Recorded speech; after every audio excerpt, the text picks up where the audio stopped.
Hello साथियों, कैसे हैं आप लोग। आप तमाम साथियों का हमारे इस चैनल में स्वागत है, वेलकम है, खुश आमदीद है। आज हम जो आप लोग को पढ़ाएंगे, यहाँ क्या पढ़ाएंगे कि चैप्टर यानी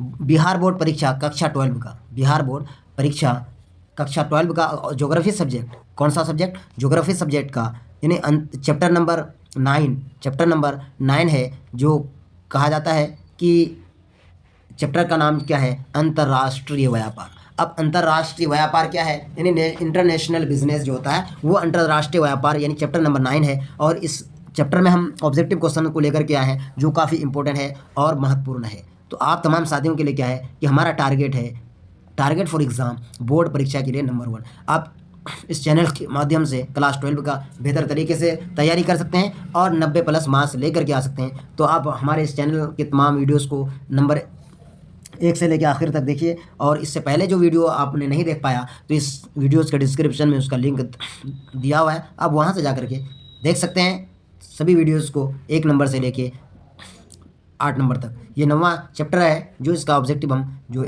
महत्वपूर्ण है उसको हम करा रहे हैं, जो कि साथियों आपके लिए ये काफ़ी इम्पोर्टेंट है और बहुत ही महत्वपूर्ण है। यानी अंतर्राष्ट्रीय व्यापार चैप्टर जो है, चैप्टर नंबर 9, उसमें से हम तमाम ऑब्जेक्टिव को आपको कराएंगे।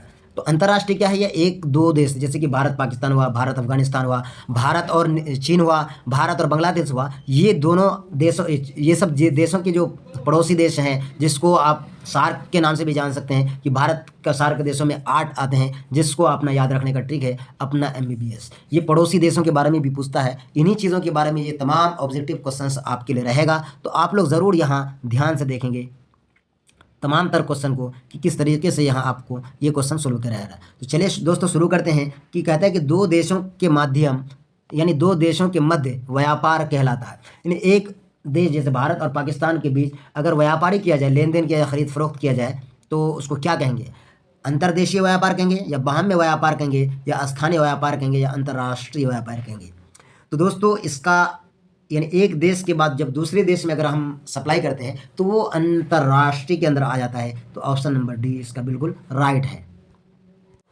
अगला दूसरा नंबर का प्रश्न साथियों, कहते हैं जाम्बिया अपनी विदेशी मुद्रा का 95% किस क्रियाकलाप से अर्जित करता है। यानी जाम्बिया एक देश है विश्व में जो अपना 95% जो कौन सा काम से अर्जित करते हैं, जमा करते हैं।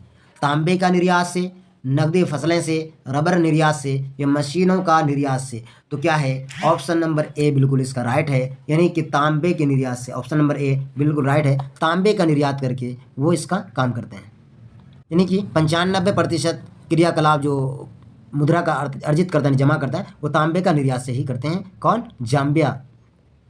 तीसरा नंबर का प्रश्न है साथियों कि बाहरी देश से कोई सामान मंगाया जाता है तो उसे क्या कहते हैं। बाहरी देशों से, मान लिया जाए चीन से हमारा भारत देश कोई सामान मंगा रहा है, या अफगानिस्तान से मंगा रहा है, या बांग्लादेश से मंगा रहा है, या श्रीलंका से मंगा रहा है, तो उसको हम क्या कहेंगे, व्यापार कहेंगे, निर्यात कहेंगे, आयात कहेंगे या बाह्य व्यापार कहेंगे। तो किसी भी चीज़ को जब हम खरीद के लाते हैं तो उसको हम आयात कहते हैं। क्या कहते हैं साथियों, आयात कहते हैं। तो ऑप्शन नंबर सी बिल्कुल राइट हो जाएगा कि बाहरी देश का सामान मंगाया जाता है तो उसे हम लोग आयात कहते हैं। और जब किसी बाहरी देश को सामान अपना देश का अगर भेजते हैं, जैसे चाय पत्ती हमारे देश से बाहर जाते हैं, तो उसको हम निर्यात कहेंगे।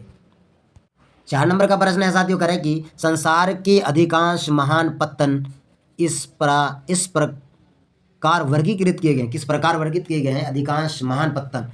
नौसेना पत्तन, विस्तृत पत्तन, तेल पत्तन या औद्योगिक पत्तन। तो इसका ऑप्शन नंबर 20 राइट है कि विस्तृत पत्तन को यानी वर्गीकृत किया गया है। किसको, विस्तृत पत्तन को। 5 नंबर का क्वेश्चन कह रहे हैं कि निम्न व्यापार समूहों में से भारत किसका एक सह सदस्य है। यानी कौन सा जो समूह है उसमें वो क्या है, सम्मिलित है। यानी साफ्टा, SAFTA है, साफ्टा से या फिर आसियान से या फिर OECD यानी OECD से या OX से यानी OPEC से। तो इसका है ऑप्शन नंबर ए यानी साफ्टा से। साफ्टा से यानी व्यापार समूह में भारत एक सदस्य है। ऑप्शन नंबर ए बिल्कुल राइट आंसर है, यानी साफ्टा। क्वेश्चन नंबर 6 में कह रहा है रेशम मार्ग रोम को किस देश से जोड़ता है। रोम जो इटली की राजधानी जो रोम है, वो रेशम मार्ग जो रेशम कीट से जो धागा निकलता है उसके लिए जो मार्ग बनाया, तो रोम को किस देश से जोड़ता है, चीन से, जापान से, वियतनाम से या म्यांमार से। तो चीन से। तो पहले के दौर में क्या है, चीन से रेशम का धागा लेके जा रहा था, यानी बाहरी देशों के लोग। तो भारत के रास्ते से होते हुए ये जो रेशम मार्ग बनाया गया था, उसको रेशम जब धागा लेके जाता था तो उस रास्ते को रेशम मार्ग के ही नाम से अंकित कर दिया गया था, लिख दिया गया था, जो चीन को जोड़ता है। किसको? चीन को। ऑप्शन नंबर ए बिल्कुल इसका राइट आंसर है। अगला है क्या है, आसियान का मुख्यालय कहाँ है? वियना में है, नई दिल्ली में है, जकार्ता में है या ब्रुसेल्स में है? तो आसियान का मुख्यालय कहाँ? जकार्ता में। ऑप्शन नंबर सी बिल्कुल राइट है। क्वेश्चन नंबर 8 में कह रहा साथियों, साफ्ता की उत्पत्ति कब हुई थी? साफ्ता की उत्पत्ति किस साल हुआ था? 2006 में, 1949 में, 1967 में, 1992 में? तो ऑप्शन नंबर ए बिल्कुल राइट है, यानी 2006 ईस्वी को साफ्ता की उत्पत्ति हुई थी। 9वां नंबर का प्रश्न है, कह रहा है कि विश्व व्यापार संगठन का मुख्यालय कहाँ है? ये काफ़ी वीवीआई प्रश्न है, ये काफ़ी वीवीआई है कि विश्व व्यापार संगठन का मुख्यालय कहाँ स्थित है? तो क्वेश्चन नंबर ए यानी कि जेनेवा में है। कहाँ? ऑप्शन नंबर ए बिल्कुल इसका राइट है, जेनेवा में इसका मुख्यालय है। अगला प्रश्न है साथियों, कह रहा है कि इन शब्दों में किसका प्रयोग अंतर्राष्ट्रीय व्यापार में किया जाता है? यहाँ जो शब्द दिया है इनमें से कौन सा एक शब्द को अंतर्राष्ट्रीय व्यापार में इस्तेमाल किया जाता है?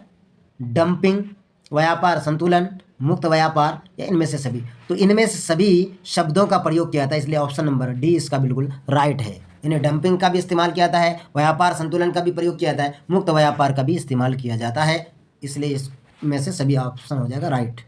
तो साथियों इस चैप्टर में ये बहुत छोटा चैप्टर था, इसमें सिर्फ और सिर्फ 10 ऑब्जेक्टिव क्वेश्चन को ही हम लेकर के आ पाए हैं, इसलिए कि इस चैप्टर से ज़्यादा क्वेश्चन नहीं बनते हैं और ये बहुत छोटा चैप्टर था, इसलिए आप यहाँ कह सकते हैं कि ये आपका इतना ही क्वेश्चन में कंप्लीट है। इन्हीं में से अगर एक से दो क्वेश्चन आ जाए तो बहुत है, बहुत ही इंपॉर्टेंट है, आप लोगों को याद रखना है। तो आप तमाम साथियों से मेरा रिक्वेस्ट है कि अगर आप हमारे इस वीडियो को लाइक नहीं किए तो फटाफट लाइक कर दीजिए और शेयर नहीं किए तो दोस्तों तक शेयर भी कर दीजिए और कमेंट भी ज़रूर कीजिए कि आपको ऑब्जेक्टिव क्वेश्चन कैसा लगा। और ये 9th चैप्टर है, इससे पहले हम तमाम वीडियोस का लिंक इस जो पढ़ाए हैं इसके डिस्क्रिप्शन में दिया हुआ है, आप वहाँ से जाकर के क्लिक कर सकते हैं। आप तमाम साथियों का धन्यवाद।